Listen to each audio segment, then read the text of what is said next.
Subscribe कर TikTok music channel के आ घंटी के निशान के जरूर दबाओ। हमरा सबक वीडियो सबसे पहले देखबा। उम्मीद के पनघट पर हम डिबिया जरौने बैसल छी।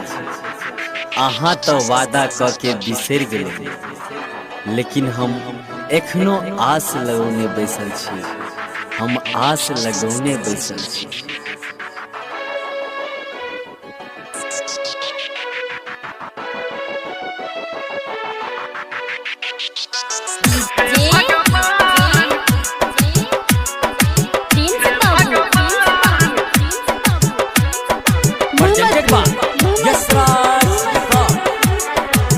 हे भगवान छोड़ के हमारा चल गेलै कत जान।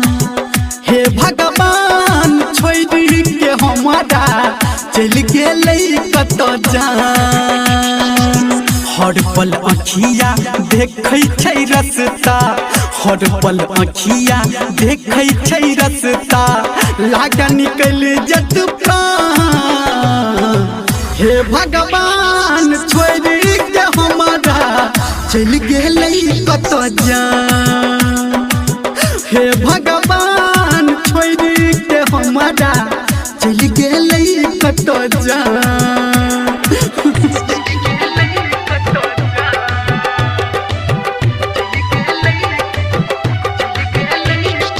एहन तक कीमती नहीं छल हमर चैन असुकून, किया लूट के लऽ गेल ओ पगली जेना कोनो अनमोल खजाना जकाँ।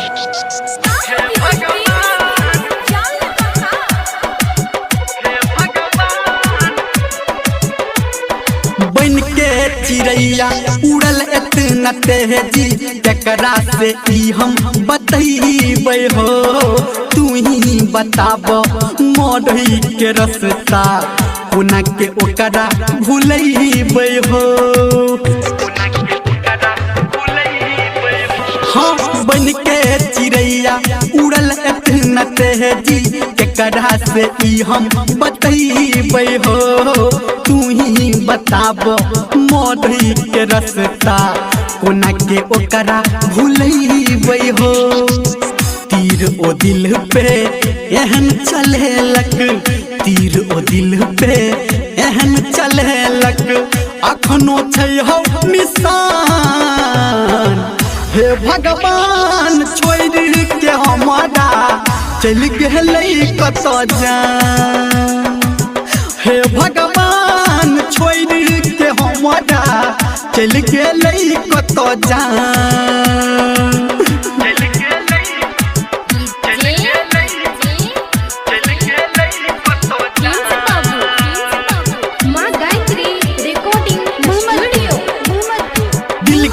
खिलौना बना के ओ खेललक, हमर न रखलक मोल हो। मार के छुरी सीना आ जोड़ी, निकलन मुँह से बोल हो। दिल के खिलौना बना के ओ खेललक, हमर न रखलक मोल हो। मार के छुरी सीना जोड़ी, निकलन मुँह से बोल हो। धर्मेंद्र निर्मलिया कहे, डीजे संजय गौतम कहे, हम छलहुँ हो नदान। हे भगवान छोड़ के हमारा चल गेलै कत जान। हे भगवान छोड़ के हमारा चल गेलै कत जान।